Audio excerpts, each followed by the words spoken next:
up, y'all? The question of this week is what's the question again?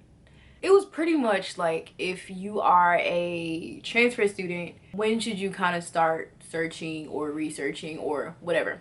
So when should you start showing interest? So as a transfer student, it's kind of complicated, but it's okay. Have no fears. I'm an admissions recruiter. I deal with stuff like this all the time.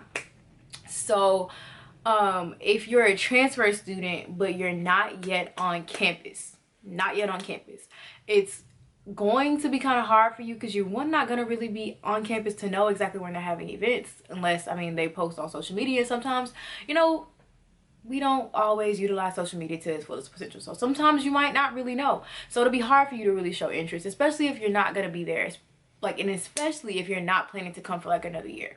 So do I recommend that you go to an interest meeting? Not quite, because I'm just gonna say this, but I don't know how to really word it nicely. You don't want to kind of get on the radar just yet, right? You want to make sure that you're putting your best foot forward. So it's cool to go to the events, you know, as far as like the more laid back, reserved type of things, like the functions, the seminars, stuff like that. But once you go to the interest meeting, it's kind of more personal. So if you're not really able to bring anything back to the chapter just yet, it'll kind of be a little weird for you to be there if you're really not able to do much, if that makes sense. Because you have to think about it in this way: if you don't plan to if you don't plan to leave and go to your school the next semester, you technically have another year, including the semester that you're currently in, before you can technically, you know, go Greek. In most cases, I'm not too familiar with the process for every organization, but I know, like, for example, with most of them, you'll have to have a semester's worth of grades on campus. So you have to have at least 12 hours worth of credit hours while you are a student at the institution that you're going to be crossing at, before you're eligible to become a member there.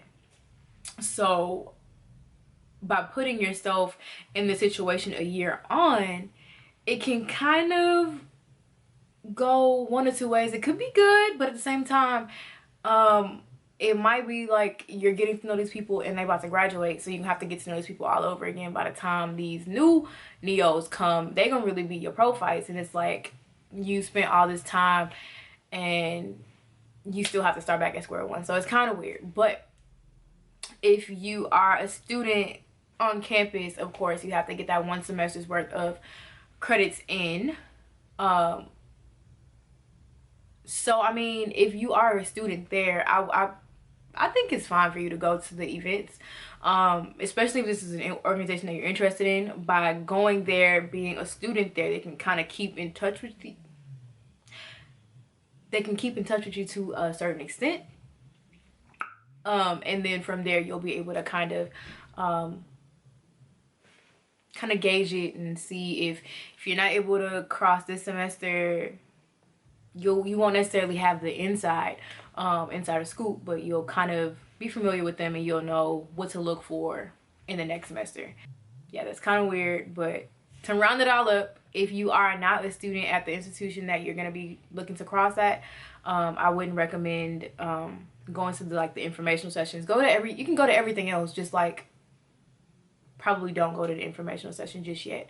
But if you're already a student that's on the campus, go for it. Hopefully that answered your question. If you have any other questions, please hit me up, and I'll see y'all next week. Peace out.